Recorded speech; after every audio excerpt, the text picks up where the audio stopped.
Hello and welcome to today's lecture on market efficiency. Now, what we are going to talk about today is that what do we actually mean by the efficient markets? Now, suppose that at any point, say for example, today,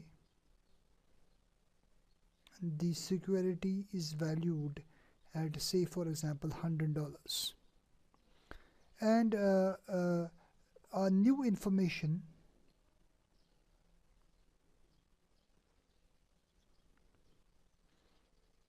about this security says that uh, say for example the new information is contained in the quarterly reports,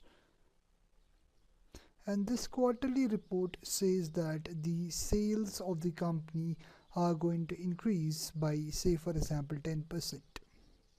Now, what does an efficient market mean? It means that this information, that is an increase in the sales by 10%, should be reflected in the security prices, which means that after a period of some time, the security prices should move on to 110. Now, if the security prices turn out to be 110, after receiving this information, we say that markets are efficient. Now, one of the important factors that we need to consider here is that how much time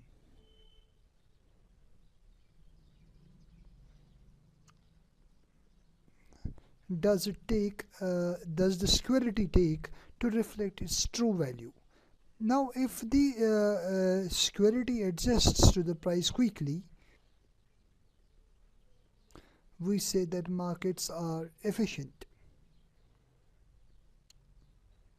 Or if the speed of adjustment is quick, in such a case we say that markets are reflecting the information quickly, and thus the markets are efficient. However, if it took quite a long time to reflect the security prices, to reflect this new information or to factor this new information into the new prices, we say that markets are relatively inefficient.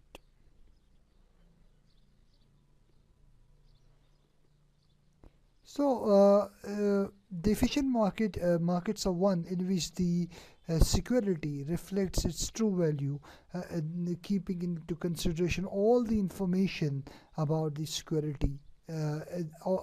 All the information that's coming about the security that's factored into the security prices. Now, one of the important factors that we need to consider here is that in such a case, how would an investor gain? Now, let us consider there are two strategies.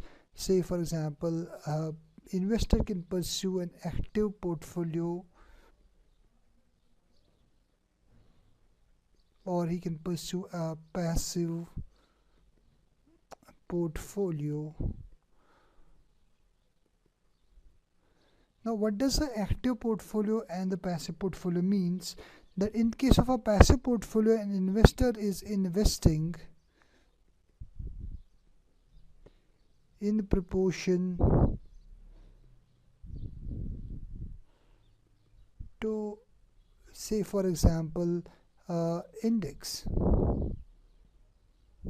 However, in case of an active portfolio, he overweights some securities and underweights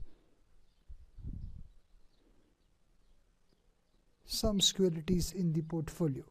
Now, if the markets are efficient, which means that the prices all the information about the security is fully factored into the prices, in such a case this active portfolio management strategies won't help an investor to earn an above average returns,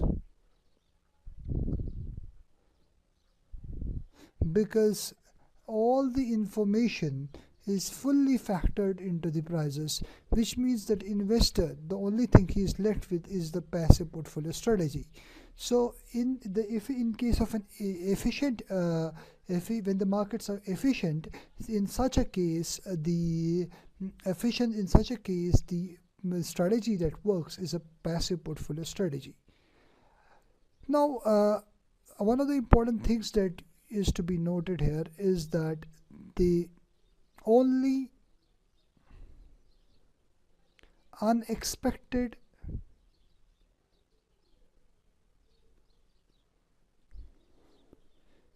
information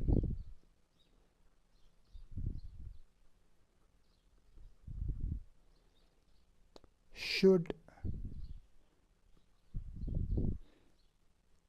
elicit a response from traders.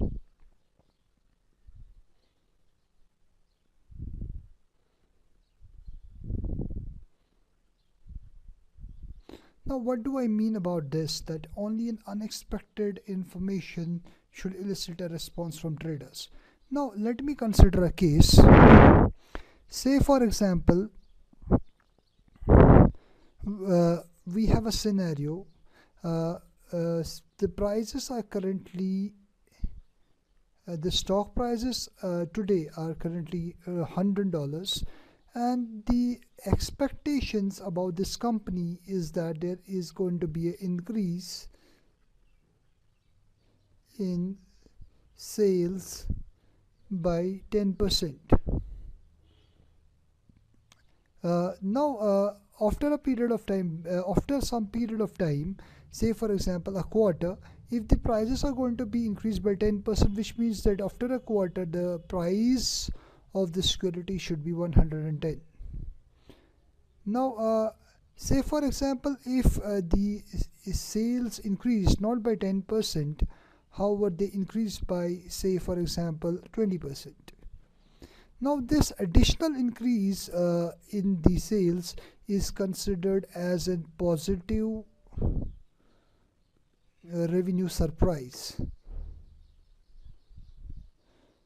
Now this positive revenue surprise comes as an unexpected information, and this unexpected positive revenue surprise, or we can say an unexpected information, will elicit a response. Now I will be talking about the big difference between the market value and the intrinsic value. Now what do we mean by how the market value of the security is actually determined? It is simply determined by the interaction of demand and supply.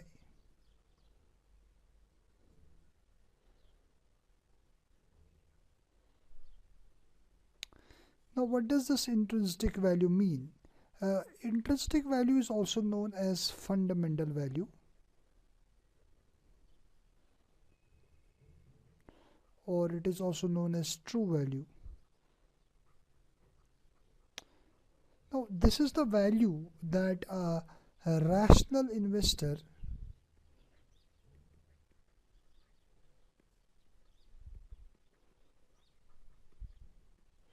would be willing to pay.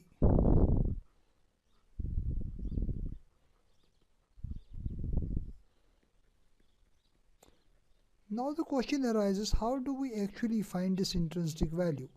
This intrinsic value is found by doing some research, or by building some valuation model.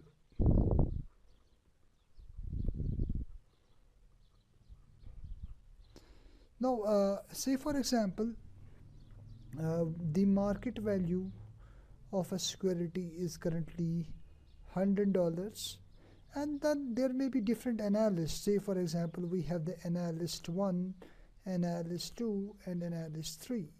They will do their own research about this security and come with different intrinsic values. Say for example this analyst say that the security should be valued at say for example $90. Now, some analysts will say its intrinsic value is $100, and some analysts may say that its uh, intrinsic value is $110. Now, the opinion of different analysts may be different for this security.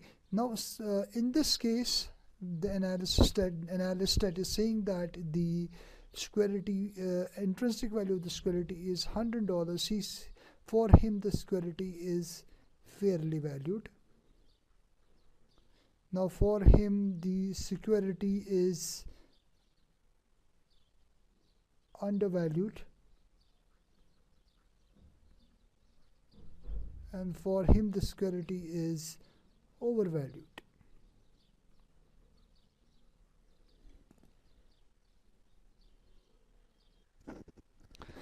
However, when the capital markets are efficient, in such a case, the market value has to be equal to the intrinsic value, which if the security prices are reflecting all the information available in the market, then the market value has to be equal to the intrinsic value.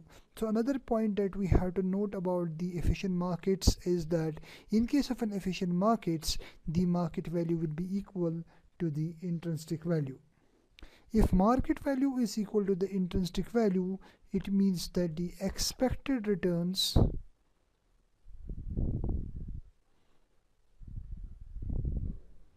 will also be equal to required return.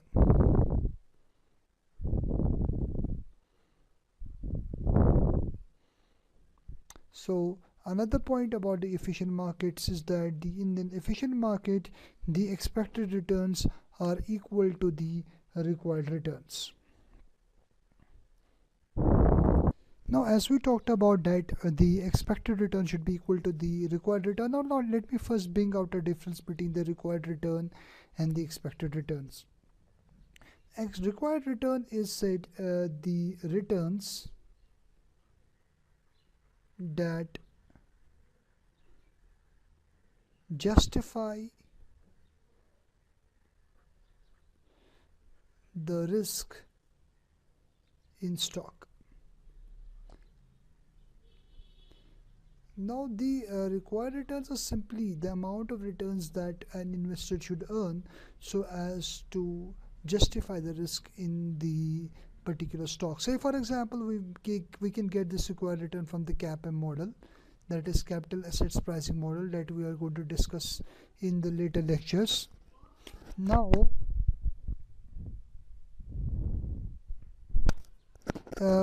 say for example the beta of a stock is, say for example 2, the risk-free rate currently is say for example 10%, the equity risk premium is for example 8%.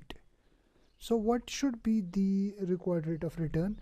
Using the CAPM model, we can factor it out, that is risk-free rate plus beta into equity risk premium, which is equal to 10% plus beta is 2 and the equity risk premium is 8, which means 16 plus 10, that makes it to 26%.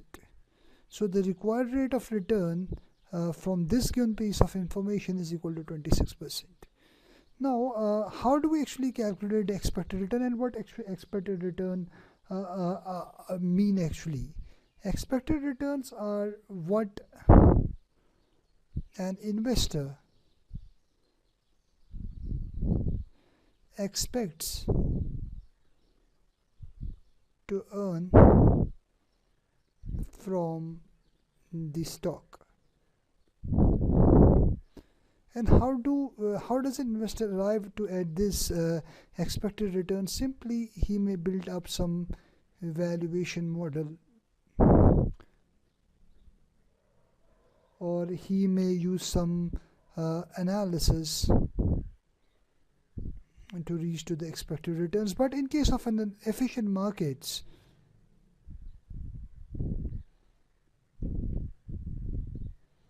expected return is equal to required return.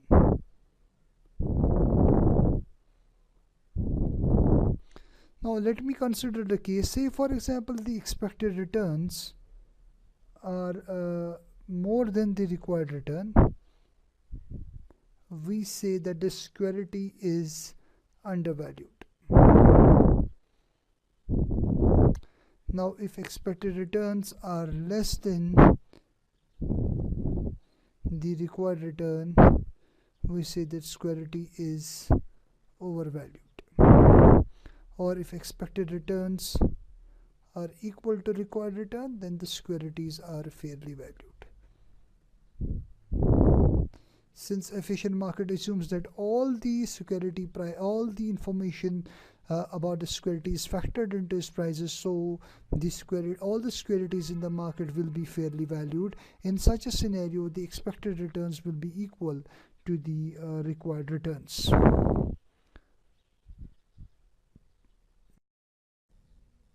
Now let me talk about the different types of the market. Though this division of the different types of the market was made by the Fama in 1975, and he classified markets into three forms. The first one is the weak form.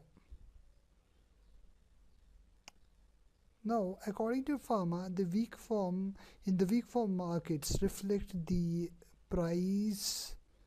historical price information and the information about the volume. Now since the security prices are reflecting the information about the historical prices and the volume, which means that the technical analysis would not work, which means that the technical analysis is not going to help the investor to earn the above average returns. However, the investor can use the fundamental analysis and the insider trading to earn above average returns.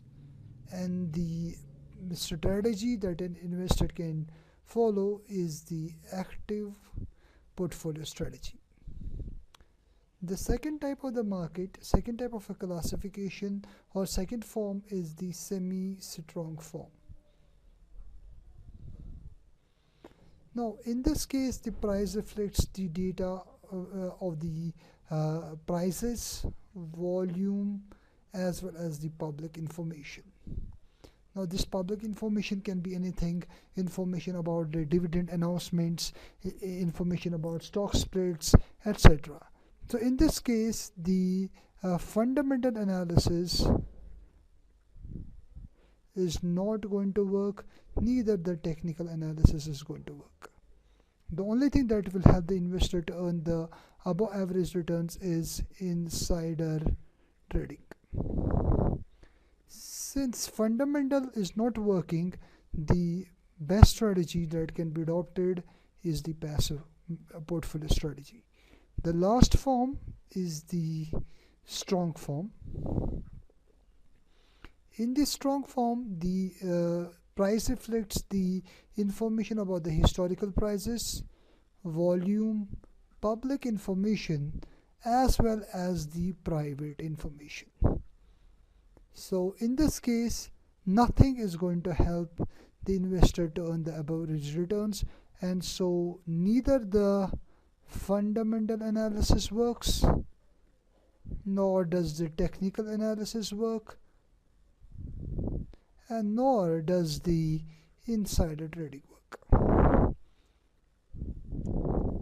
So it's always the best strategy that an investor can adopt is a passive portfolio strategy or the passive investment strategy.